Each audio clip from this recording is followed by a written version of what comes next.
nursing a whiskey, called out, "Evening.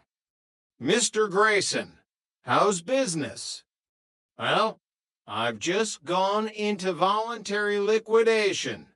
Again, a clean slate, you understand," Mr. Grayson replied with a sigh, a man seemingly resigned to perpetual financial rebirth. "Oh, congratulations, sir. Always good to start fresh.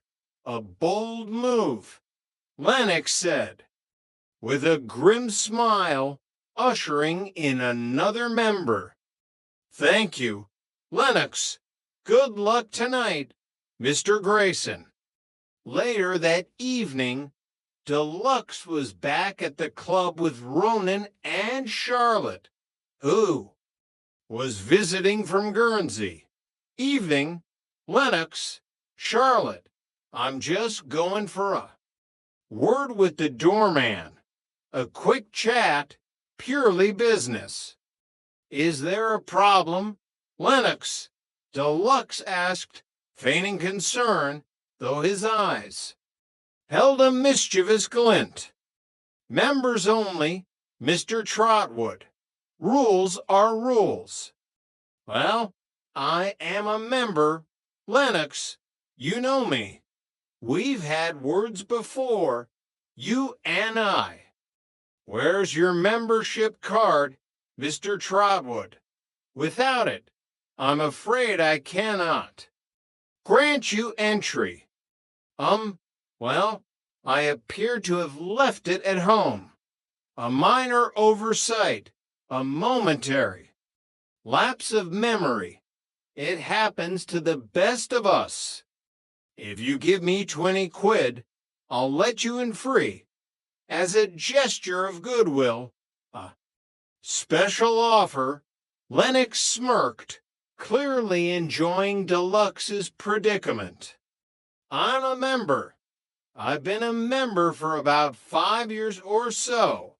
You know my face. Lennox, it's practically a landmark." "I'm afraid I shall have to ask you to leave, sir. Or perhaps, where would you like to land? On your head, perhaps, because that's where you're going if you don't cooperate." Just then, Alistair appeared, emerging from the shadows near the entrance, seemingly materializing from the gloom. "Come on, Lennox, it's all right.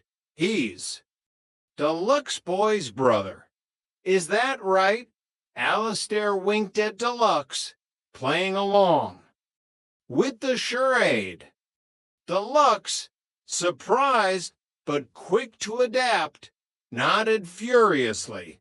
"Yeah, honest, my younger, more refined sibling, a man of culture, unlike some." "All right, then. In that case, have a nice evening, sir," Lennox said, waving them in, clearly defeated by the tag team effort. Alistair chuckled. He's a laugh, old Lennox, isn't he? Always good for a bit of banter. "So, the grave digger says to the vicar, 'Well, I've got to have somewhere to park me bike, don't I? Can't leave it just anywhere. See you in a minute, lads.'" Inside, Deluxe was in his element, holding court, basking in the fleeting glory of his successful bluff. "Hello, hello, hello, hello, Charlotte.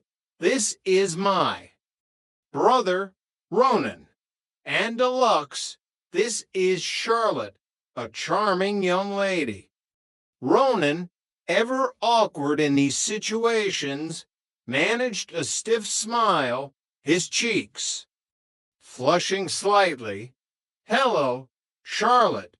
Very pleased to meet you. Deluxe has told me all about you. Mostly exaggerations, I suspect. Charlotte, a wry smile playing on her lips, replied, "Don't worry, Ronan, I'll try not to shout it all about. That's very kind of you. Deluxe, Ronan's told me all about you as well, although I must admit I didn't believe him until now. You're quite a character." Ronan coughed, trying to cover his brother's blushes. "Yeah, well, shall we sit down, Char? Yeah. Can I get you a drink? Sweetheart, anything your heart desires. Just a Coke and ice, please. I'm driving, unfortunately." "Right, okay. Ronan, you? A non-alcoholic lager, please. Trying to keep a clear head, Deluxe, unlike some of us." "So what line of work you in, Charlotte?" Deluxe asked, always on the hunt for opportunities, his eyes gleaming with the prospect of a new venture. "I work for a bank. Investment banking, specifically. Global markets." "Oh, really? Tell me, do they do loans for promising entrepreneurs, for instance, flexible terms, discrete arrangements?" Ronan interjected, trying to shield Charlotte from his brother's relentless questioning. "Why don't you leave Charlotte alone? Deluxe, you're embarrassing yourself and me." "No, that's all right, Ronan. I'm only being polite, gathering information. Due diligence, you understand. They do arrange loans according to status, of course. That's you out then, don't it, Deluxe? Because your status is usually wanted by various creditors," Ronan quipped. Charlotte smiled, used to the banter. "I don't actually work on that side of things. I'm an overseas investment. High net worth clients.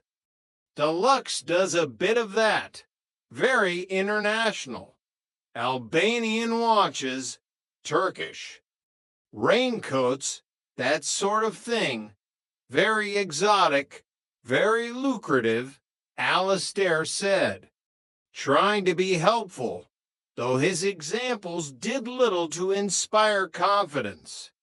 Ronan looked at Alastair, then back at Charlotte, mortified. "Would you like me to go and tell Lennox what you called him just now, Uncle? Because I think he might take offense." Deluxe quickly changed the subject, sensing the conversation veering into dangerous territory. "Ronan tells me your dad's in business, Charlotte. A proper businessman, not like some of these fly-by-nighters." "Yes, he's got his own printing workshop, a family business established for decades." "Oh, yeah. I thought was that family business passed on sort of silver spoon. Inherited wealth, that kind of thing, because you look very well-to-do." "No, there was no silver spoon involved. He used to live on a council estate around this area, actually. Worked his way up from nothing. A self-made man." "Oh, really? I better know him. What's his name? Then we're probably old mates." "Perry, Allen Perry." Deluxe